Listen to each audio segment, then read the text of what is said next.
So on a Friday, I'd normally do my score predictions, but as we got no championship football going on this weekend, I've had to switch it up a little bit. But we've got a lot of transfer rumours going around the championship at the moment, which I will be bringing to you guys today. So we've got just over a month and a half or so until the January transfer window is opening, and it is around this time where we're seeing a lot more rumours popping up. Before we do get into anything though, I wanted to give a shout out to our sponsors over at OneFootball. I'm sure you guys know by now, but a really cool football app, which I will leave a link to in the top line of the description down below. You can go over there and check out all the recent news which is going on around the championship. For example, Sheffield Wednesday and this whole situation they're having with the EFL at the moment, which we will be discussing in today's video. You can read up on that on the OneFootballing app. Obviously, you can go over there and check out some recent transfer rumours as well that we're going to be talking about in today's video, and some other gossip currently going around the championship. So highly recommend. I'll leave a link in the top line of the description down below. So before we do get into any transfer rumours, we need to talk about the situation currently going on around Sheffield Wednesday. Now, there's a lot going into this story. So the EFL have charged Sheffield Wednesday with misconduct after the sale of Hillsborough to offset FFP, basically. Championship clubs are only allowed to lose 39 million over a 3-year period to fall in line with financial fair play regulations, and I think that Sheffield Wednesday were going to miss that by quite a large mark, so they went ahead and sold their stadium. We have seen other championship clubs do this. Derby sold their stadium for, I think, about £80 million.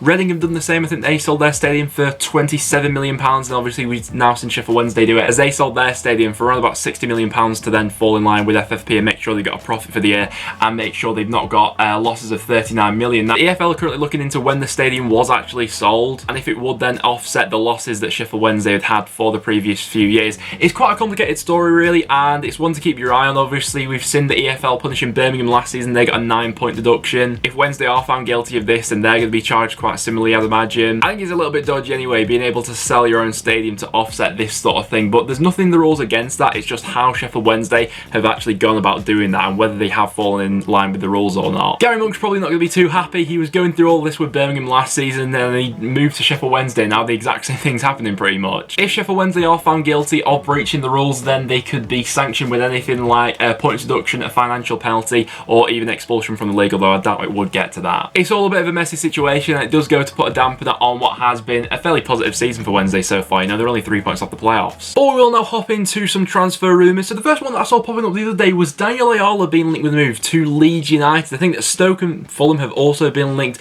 to the Middlesbrough defender. Now, he is out of contract at the end of the season, so Borough, you know, are faced with a decision if he's not going to sign a new deal, if they're going to sell him in January or not.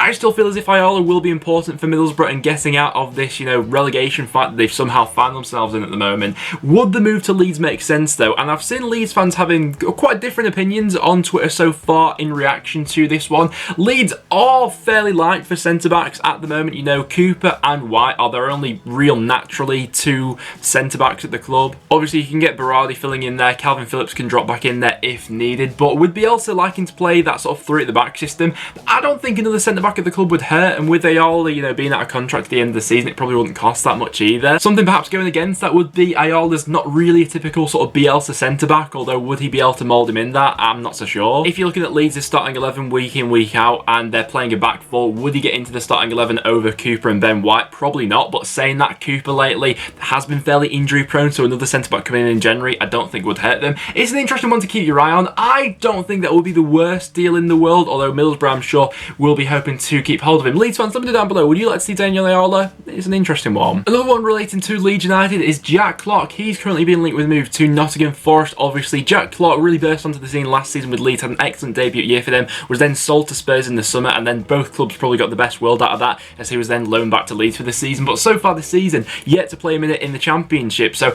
it would make sense that Spurs would look to recall him and then send him back on loan out somewhere else where he's going to get a bit more game time. I've been a little bit surprised that he's not got his chance at Leeds this season. Maybe it's something that Bielsa's seen or something that I've not heard about, but with obviously Pablo Hernandez has been injured for a little bit, Acosta hasn't quite had the impact that I thought he would, so I thought that Clarke might have got his chance, but for whatever reason it hasn't happened for him. So for this transfer rumour, I see it being quite the possibility really. I wouldn't be surprised to see him being recalled and then sent back out on loan, and with Forest interested, if he's going to get some game time there, I could see that one happening. After missing out on the goalkeeper in the summer transfer window, Preston may be turning their attention back there for January, and Cameron Dawson has been been one player who I have seen linked to North End, with Blackburn Rovers and Derby County also said to be interested in the Sheffield Wednesday goalkeeper. Now, Dawson was a player who got quite a bit of first-team football last season, actually, and this season, of course, with Westwood being back as that number one, it's a tough place to be, you know, the number two to Westwood. He's always going to be a tough goalkeeper to get out of the first team, but Dawson's contract is expiring at the end of the season, and so he and Sheffield Wednesday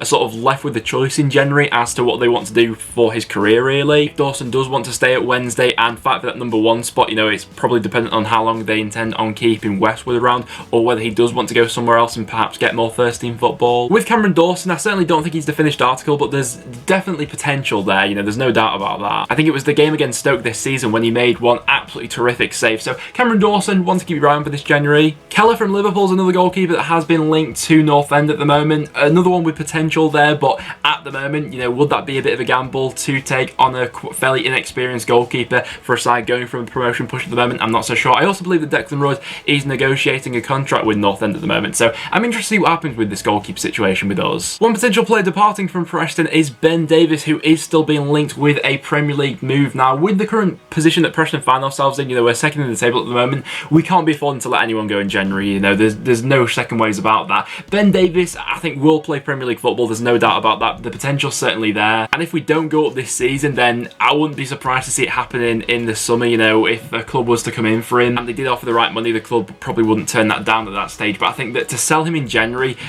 we'd lose so much momentum from that. He's got such a consistent partnership now with Patrick Bauer. They complement each other fantastically. They're part of the spine of our team, and I don't think we could replace what we have in Davis in January at all. And it would massively dent our chances of being promoted. I think that if we weren't to be promoted, there will be a lot of Premier League interest in the summer. He's only got 18 months left of his contract now. But being a 24-year-old English left-footed centre-back who's got over 200 career appearances so far, that's always going to demand a high price tag, and it's no surprise to see the likes of Wolves being interested. You know, I think he would really fit well into the back three that they like to use. But for January, we need to do everything we can to keep hold of him. And then quite an ambitious one, really. DC's United Luciano Acosta is being linked with a move to Derby County after he said in an interview that Wayne Rooney had told him to join him at Derby County for this season. Now, Acosta is now out of contract and looking for a new club after he's now looked to have played his last season with DC United. It was only a year or so ago when PSG were being linked with the move for him, but since then his stock seems to have fallen off a little bit. In the 2018 season, he had a phenomenal time for DC United, scored 10 goals and got 15 assists as an attacking midfielder. That is somewhere where Derby are looking to strengthen at the moment. Last season didn't quite have the same impact, scoring 6 goals and just getting the 1 assist. Boca Juniors are also said to be interested in the player, and it's always difficult getting a work permit for someone like this. Obviously, he's from Argentina, 25 years old. It would be an interesting one because being on a free transfer, Derby wouldn't be hit by it too hard. I'd imagine the wages would be quite high, but even so, I'd quite like to see it happen, as unlikely as it is. I think it's most probable that he'll end up at Boca Juniors, but if he is to play Championship football, that really will be an interesting one. Peterborough United striker Ivan Toney's attracting quite a bit of interest at the moment, with Middlesbrough, Cardiff, Derby, Bristol City, Burnley and Bournemouth all said to be interested in the striker, who's on absolute fire for Peterborough in League One at the moment. So far this season, in 17 appearances, he's scored 12 goals and got 2 assists. He's got an average match rating of 7.87, which is absolutely astonishing. That's by far the highest average match rating in League One. He's doing absolute bits for them at the moment, and Peterborough have reportedly slapped a £13 million price tag on him, although I've got a feeling they may be able to be tempted a little bit down from that. But Peterborough have a good record with getting, you know, good money for their players. I think this one's just a question of if any of those clubs are willing to spend that sort of money. You know, Burnley and Bournemouth probably would, being the Premier League clubs, but do Middlesbrough, Cardiff, Derby and Bristol City have an extra 10 million lying around in January for that striker to push them forward? I'm not so sure. I think that Bristol City, obviously, with the whole Bedicophobia injury and stuff like that, will be looking for attacking reinforcements. Tony would be a fantastic option for them, but maybe a little bit too pricey. I'm not so sure. I think he'd rip it up in the Championship. He's really been excellent for them in League One. The other week, we saw Cardiff re-signing defender Armand Traore after he had been training with them for a couple of weeks. I think they were in need of a little bit more cover at left back. They only really had Bennett there. I think he was in need of a little bit more competition after they had sent out Greg Cunningham on loan for this season. So that one on a short-term deal I think will be positive for them. I think that Dwight Gale's going to be linked to West Brom for the rest of time, really, but if this one did come off in January, West Brom would be an absolute joke of a team going forward. Could you imagine their current three that they've got behind the striker, Pereira, Matty Phillips and Diane Garner, with Dwight Gale at the tip of that? That would be absolutely unreal. He was lethal for them last time, and Dwight Gale is actually the most efficient striker in the Championship over the past 19 years. He averages a goal every 128 minutes. The top 5 Championship strikers for that: Dwight Gale's number 1, Tammy Abraham 2,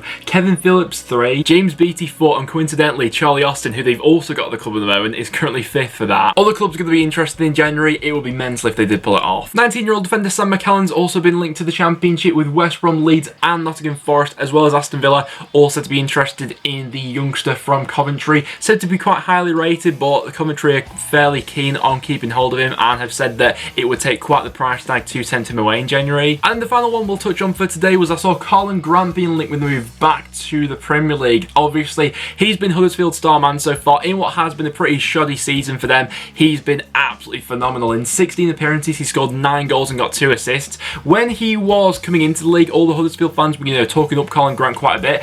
I was expecting him to be good, but I wasn't expecting him to be this good. He's been absolutely phenomenal. At only 22 as well, I think he will go on to have a fantastic career in the Premier League. I certainly see that potential there, and it's no surprise to see the likes of Bournemouth and Wolves being linked to the striker.